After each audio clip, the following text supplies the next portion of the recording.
Last part में हमने देखा था ली जिफेन को पहले से ही लिू चेंगफेंग के बारे में पता था। वो चेंगफेंग से कहता है मुझे ज़रा वॉक पर ले चलो, तो चेंगफेंग उससे कहता है पर आपको इंजरीज हैं। तो ली जिफेन कहता है कोई बात नहीं, मुझे ज़रा तुमसे कुछ बातें करनी है। ली जिफेन उससे कहता है मैं शुरुआत से ही तुम्हें जानता था जब तुम अपनी सिस्टर के रूप में मेरे पैलेस आए थे, पर मैंने तुम्हें एक्सपोज नहीं किया क्योंकि मुझे तुमसे कोई खतरा नहीं लगा, बल्कि मैंने तुम्हें प्रमोशन दे दिया और अपने पैलेस का प्राइम मिनिस्टर बना दिया। मैं चाहूँ तो अभी भी तुम्हारी आइडेंटिटी लिू चेंगफेंग के रूप में छुपा सकता हूँ क्योंकि मैं एम्परर हूँ, पर तुम्हारी आर्मी तो ल्यूस फैमिली की आर्मी ही है। उस आर्मी के एक्सपोज हो जाने के बाद तुम्हारी आइडेंटिटी भी छुप नहीं पाएगी। पैलेस के जब सारे ऑफिशियल्स को पता चलेगा कि तुम ल्यूस फैमिली की आर्मी को तब से ही कमांड देते आ रहे हो, तो उन लोगों का रिएक्शन ठीक नहीं होगा, वो तुम्हारे एनिमी बन जाएंगे और उसके बाद मैं भी तुम्हें नहीं बचा पाऊंगा। इसलिए लिू चेंगफेंग, ये मेरा ऑर्डर है, आज के युद्ध में चाहे कितनी भी बड़ी परेशानी क्यों ना आए, तुम अपनी फैमिली की आर्मी को वहां नहीं बुलाओगे। मैं नहीं चाहता कि तुम मेरी वजह से किसी भी डेंजर सिचुएशन में पड़ो। दूसरी तरफ लिू चेंगफेंग की आर्मी को खबर मिलती है कि उन पर जो हमला कर रहा है वो और कोई नहीं बल्कि इंपीरियल सेंसर वुयांग वैन की ही आर्मी है, जिसके पास अप्रॉक्सीमेटली 5000 से भी ज़्यादा सैनिक हैं। चेंगफेंग का जनरल अपने लोगों से कहता है जब तक हमें लिू चेंगफेंग का कोई ऑर्डर नहीं मिल जाता हम आगे नहीं बढ़ेंगे। अगले दिन ली जिफान चेंगफेंग को बता रहा था कि उस दिन जब तुमने पैलेस में एंट्री ली थी तब से ही मुझे पता था कि तुम कौन हो। चेंगफेंग कहता है फिर भी आपने मेरा सच किसी को नहीं बताया, क्या आपको डर नहीं लगा था कि मैं आपके लिए खतरा बन सकता हूँ? ली जिफान कहता है अगर तुम मुझे जान से मारना चाहते थे तो पहले दिन ही मार सकते थे, पर तुमने ऐसा कुछ नहीं किया, बल्कि तुमने मेरी जान बचाई।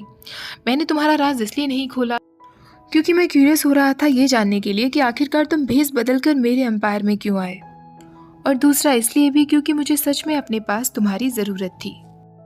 तभी ली जिफान का एक आदमी आकर कहता है योर हाइनेस, दुश्मन ने अपनी सेना कैनियन के एंट्रेंस तक भेज दी है। चेंगफेंग अब युद्ध पर जाने के लिए तैयार था। एम्परर उससे कहता है तुम्हें बस 2 दिन तक हमारी सेना को डिफेंड करना है, उसके बाद हमारी और सैनिक पहुंच जाएंगे। चेंगफेंग अपनी सेना लेकर युद्ध पर पहुंच जाता है। उसके पीछे पीछे त्यान झाओ भी वहां आ जाता है। चेंगफेंग उससे कहता है तुम यहाँ क्यों आए हो? त्यान झाओ कहता है डॉक्टर ने मुझे इन्फॉर्म किया कि ली जिफान की इंजरीज और भी ज़्यादा बढ़ती जा रही हैं। चेंगफेंग ली जिफान को देखने के लिए आता है तो ली जिफान अपनी बेहोश हालत में ही कहता है मैं बिल्कुल ठीक हूँ, तुम्हें मेरी परवाह करने की ज़रूरत नहीं है। डॉक्टर चेंगफेंग से कहता है प्राइम मिनिस्टर, मैंने एम्परर के ऊपर एक सिल्वर नीडल लगा दी है जिससे कुछ समय तक के लिए जहर का असर कम रहेगा। ये मेथड केवल 12 घंटे तक काम करेगा। अगर तब तक हमें दवा नहीं मिल पाई तो मुझे डर है कि कहीं हिज हाइनेस की हालत और भी ज़्यादा खराब ना होती जाए। तभी चेंगफेंग कहता है 12 घंटे मेरे लिए बहुत है, मैं जल्दी ही वापस आऊँगा। तभी ली जिफान कहता है लिू चेंगफेंग, मैंने तुमसे कुछ कहा था ना, क्या तुम मेरे ऑर्डर्स को डिक्लाइन कर रहे हो? चेंगफेंग कहता है योर हाइनेस, मेरे लिए फ़िलहाल आपकी हेल्थ बहुत ज़्यादा इम्पॉर्टेंट है। जब तक आप रहेंगी तभी लियांग सिटी में शांति बनी रहेगी। मेरा ये सब कर लेने के बाद चाहे आप मुझे मौत की सज़ा ही क्यों ना सुना दें, मैं तैयार हूँ। मुझे किसी भी बात का अफसोस नहीं होगा। ऐसा कहकर चेंगफेंग चला जाता है। त्यान झाओ उससे कहता है मुझे पता है कि तुम मेरी एडवाइस अभी नहीं लोगे, पर इस वक्त तुम अपनी ल्यूज आर्मी से कैसे कांटेक्ट करोगे, और अगर कांटेक्ट कर भी लिया तो वो लोग हमारी फाइट में ज्वाइन कैसे होंगे? चेंगफेंग कहता है इसलिए मैंने उन लोगों को ऑर्डर दिया है कि वो फ्लैग रिप्लेस कर दें और अब वहाँ ल्यूज आर्मी का फ्लैग होगा। त्यान झाओ कहता है तुम्हें ध्यान से सोचना होगा, वो लोग इस वक्त चाहे ल्यूज फैमिली आर्मी में क्यों ना हो, पर पास्ट में उन लोगों ने कितने कत्ल किए हैं। वो लियांग सिटी के कैपिटल के शत्रु रहे हैं। अगर वो लोग एम्परर की हेल्प करने के लिए तैयार नहीं हुए तो फिर तुम भी एनिमी कैंप में चले जाओगे। चेंगफेंग कहता है तब की तब देखा जाएगा, फिलहाल उस आर्मी को बुलाना ज़रूरी है। त्यान झाओ कहता है ठीक है, फिर मैं भी तुम्हें फॉलो करूँगा। वैसे तो मैं ली जिफान के ज़्यादा करीब नहीं हूँ, पर आखिरकार वो मेरा नेफ्यू है तो उसके लिए मैं भी इतना कर ही सकता हूँ। त्यान झाओ और चेंगफेंग दोनों ही युद्ध के लिए निकल जाते हैं। दूसरी तरफ इंपीरियल सेंसर भी कह रहा था कि आज तो युद्ध स्थल में मैं सबको जान से मार दूंगा। चेंगफेंग सेना को ऑर्डर देने लगता है। त्यान झाओ चेंगफेंग से पूछता है वैसे ये एनिमी सेना है किसकी, इतना ज़्यादा क्रूल कौन हो सकता है? चेंगफेंग कहता है जहाँ तक मुझे लगता है एक ही इंसान है जो इतना क्रूल है, इंपीरियल सेंसर। इंपीरियल सेंसर अपने जनरल से कहता है लिू चेंगफेंग ने अपनी सेना को भी वहाँ बुलाने का आदेश दे दिया होगा, अब जल्दी से सब पर हमला करना शुरू कर दो। त्यांग झाओ चैंगफेंग से बातें कर ही रहा था, तभी उसके पीछे से एक तलवार आती है। इससे पहले कि वो घायल हो पाता, चैंगफेंग तुरंत उसे बचा लेता है और तभी वहां चैंगफेंग की आर्मी भी पहुंच जाती है। चैंगफेंग ने अपना काउंटर अटैक सिग्नल हवा में छोड़ा था, जिससे चैंगफेंग की आर्मी भी वहां पहुंच गई थी। वो लोग त्यांग झाओ की मदद करते हैं। दूसरी तरफ एम्परर को ये न्यूज़ मिल जाती है कि चैंगफेंग ने काउंटर अटैक सिग्नल हवा में छोड़कर अपनी सेना को भी वहां बुला लिया है, जबकि ली ज़िफ़ेन ने उसे ऐसा करने से मना किया था। ली ज़िफ़ेन सोचने लगता है, अब मैं ऐसा क्या करूंगा जिससे सब कुछ खत्म हो पाएगा।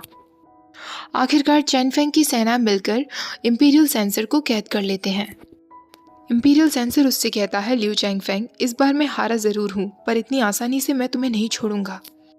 तुमने अपनी आर्मी को युद्ध में बुलाकर बहुत बड़ी गलती की है। तुमने कभी सोचा है कि जब लियांग सिटी के ऑफिशियल्स को पता चलेगा कि तुम उनके शत्रुओं का साथ दे रहे हो तो वो तुम्हारी क्या हालत करेंगे। चैंगफेंग कहता है, ल्यूज फैमिली आर्मी को मैंने कमांड दी है, तो ऑफ कोर्स मेरे पास प्लान है। आप अपना सोचिए कि आप क्या करेंगे। ऐसा कहकर वो इंपीरियल सेंसर को कोड़े मरवाने का ऑर्डर दे देता है। त्यांग झाओ उससे पूछता है, तो तुम्हारे पास ऑलरेडी एक बैकअप प्लान है। चैंगफेंग कहता है, नहीं, मैंने तो ऐसे ही झूठ कहा था, मेरे पास कोई प्लान नहीं है। त्यांग झाओ कहता है, कैसा रहेगा कि अब तुम अपनी ल्यूज आर्मी को वापस जाने का ऑर्डर दे दो, शायद फिर सब कुछ ठीक हो जाए। चैंगफेंग कहता है, ऐसा भी नहीं हो सकता, क्योंकि ऑफिशियल्स ने मेरी आर्मी को देख ही लिया है। अब हमें सब कुछ फेस करना ही होगा। ली ज़िफ़ेन को चैंगफेंग की चिंता हो रही थी, इसलिए वो अपनी बेड से उठकर आ जाता है। उसकी माँ उससे कहती है, ज़िफ़ेन, तुम्हारी तबीयत अभी भी कुछ ठीक नहीं है, तुम्हें आराम करना चाहिए था। तो ज़िफ़ेन उनसे कहता है, मैं ठीक हूँ मदर, फिलहाल मुझे जानना है कि चैंगफेंग कहाँ है। तभी चैंगफेंग अपनी पूरी सेना के साथ चला आ रहा था और आखिरकार जिस बात का उसको डर था वही होता है। सारे ऑफिशियल्स चैंगफेंग की सेना को देखकर सोचने लगते हैं, ये तो वही लोग हैं ना जिसने ऑफिशियल हू की पूरी फैमिली को ख़त्म कर दिया था। ये तो शत्रु लोग हैं, ये हमारी सेना में क्या कर रहे हैं। लियांग सिटी का ऑफिशियल हू ल्यूज आर्मी के एक मेंबर पर हमला कर देता है और उससे कहता है, आज मैं अपनी फैमिली की मौत का बदला तुमसे लेकर रहूंगा। तभी एम्परर अपनी लाउड वॉइस में कहता है, ऑफिशियल हू, ये सब क्या हरकत है। ऑफिशियल हू रोते हुए कहता है, ये एक मॉन्स्टर है योर हाइनेस, इसने मेरे फैमिली के पूरे 16 मेंबर्स को जान से मार दिया था। प्लीज योर हाइनेस, मुझे परमिशन दे दीजिए कि मैं इस बास्टर्ड को जान से मार सकूं। सारे ऑफिशियल्स मिलकर ल्यू फैमिली आर्मी के लिए कहने लगते हैं, ये सब के सब लोग हमारी पुरानी कैपिटल के क्रिमिनल्स रह चुके हैं, इन सब को जेल में बंद कर देना चाहिए। अचानक से ली ज़िफ़ेन की तबीयत बहुत ज़्यादा खराब होने लगती है। चैंगफेंग देखता है कि ली ज़िफ़ेन के मुंह से खून निकल रहा था। कफ करते करते ली ज़िफ़ेन वहीं बेहोश हो जाता है। ली ज़िफ़ेन को वापस पैलेस लाया जाता है। डॉक्टर उसे चेक करने के बाद और उसका ट्रीटमेंट करने के बाद कहते हैं, एम्प्रेस, मैंने एम्परर की बॉडी का पॉइजन पूरी तरीके से निकाल दिया है। ऑफिशियल हू ली ज़िफ़ेन के चैम्बर के बाहर आकर खड़ा हो गया था और ज़ोर ज़ोर से चिल्ला रहा था। चैंगफेंग जब बाहर आता है तो वो उससे कहता है, तो ये सब तुम्हारा किया धरा है चैंगफेंग, तुम सीक्रेटली हमारे सारे दुश्मनों को मिलाकर अपनी सेना तैयार कर रहे थे। तभी वहाँ ली ज़िफ़ेन की माँ भी आ जाती है। एम्प्रेस चैंगफेंग से कहती है, चैंगफेंग, मैं यहाँ सब कुछ संभाल लूँगी, तुम जाकर अपनी आर्मी को कंट्रोल करो। ऑफिशियल हू रोने लगता है तो बाकी सारे ऑफिशियल्स उससे कहते हैं, तुम चिंता मत करो ऑफिशियल हू, हम सब तुम्हारे साथ हैं, तुम्हें इंसाफ मिलकर रहेगा। चैंगफेंग ये बातें सुन लेता है। दूसरी तरफ चैंगफेंग की आर्मी सोच रही थी, सब लोग हमारे बारे में उल्टा सीधा कह रहे हैं, पर हम कुछ कर भी नहीं सकते, क्योंकि पास्ट में हमारी फैमिलीज ने सच में इन लोगों की फैमिलीज का कत्ल किया है। तो फिलहाल हम इन लोगों की नज़रों में बैड गाइज ही हैं। तभी चैंगफेंग की आर्मी में से एक कहता है, अगर मैं चैंगफेंग की जगह प्राइम मिनिस्टर होता तो मैं अब तक ली ज़िफ़ेन को जान से मारकर खुद एम्परर बन चुका होता। उसका नाम ताओफे था। बाकी सब उससे कहने लगते हैं, ताओफे, तुम ऐसा कह भी कैसे सकते हो, अगर तुम्हारे शब्द यहाँ से बाहर गए ना तो ये लोग तुम्हें वैसे ही जान से मार देंगे। ताओफे कहता है, क्या हुआ अगर सबको पता भी चला तो, वैसे भी एम्परर अभी बहुत नाजुक हालत में है, उस पर हमला करना कितना आसान होगा। तभी चैंगफेंग वहां आ जाता है और ताओफे की सारी बातें सुन लेता है। चैंगफेंग ताओफे पर चिल्लाते हुए कहता है, तुम्हारी हिम्मत भी कैसे हुई ये सब सोचने की। मैंने तुम लोगों को पहले वाले एम्परर पर इसलिए हमला करने के लिए कहा था क्योंकि पुराना एम्परर सच में करप्टेड था।